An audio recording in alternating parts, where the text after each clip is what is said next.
What if your biggest mistakes could lead to your most profound blessings? The story of Jacob, man who tricked his own family and literally wrestled with God, proves that our deepest struggles are often the very things that lead to our greatest transformations. How can a man whose name implies deceiver become a hero of the faith? His journey shows that God isn't afraid of our mess. In fact, that's often right where he meets us, ready to offer a new beginning. From birth, Jacob was a striver. His name means heel catcher, and he lived up to it by scheming to get ahead. He infamously tricked his starving twin brother, Esau, into trading his birthright for a bowl of stew. Later, he deceived his blind father to steal the blessing meant for Esau. This act of betrayal shattered his family.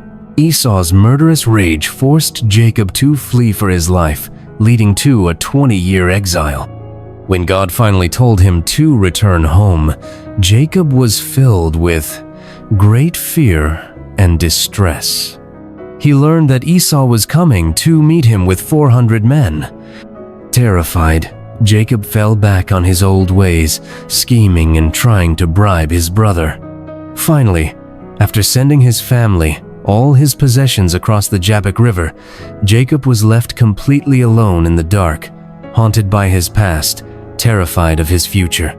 Alone in the pitch-black night, a mysterious man appeared, began to wrestle with him. The all-night battle was more than a physical fight.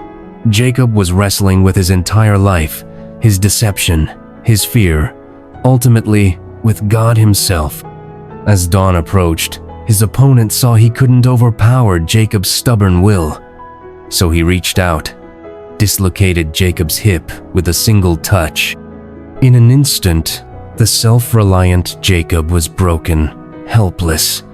Yet, in this moment of weakness, something shifted. He clung to the man, not in aggression, but in desperate need. When told to let go, Jacob uttered the words that would change his life. "I will not let you go unless you bless me." The man who stole a blessing through deceit was now humbly begging for a real one. The man asked a profound question. "What is your name?" By saying Jacob, he was confessing his identity as a deceiver. Only after admitting who he was could he receive who he was meant to become. Then came the blessing. "Your name will no longer be Jacob, but Israel," the man declared, "because you have struggled with God, with humans, have overcome." He was no longer the deceiver. He was one who struggles with God. Jacob called the place Peniel, meaning face of God, because he said, "I saw God face to face, and yet my life was spared." He walked away a changed man, with a new name and a permanent limp. That limp wasn't a curse. It was a holy reminder that he no longer walked in his own strength, but in God's. The man who entered the darkness consumed by fear was not the same one who emerged in the morning light. Limping, Israel walked ahead of his family to meet his brother.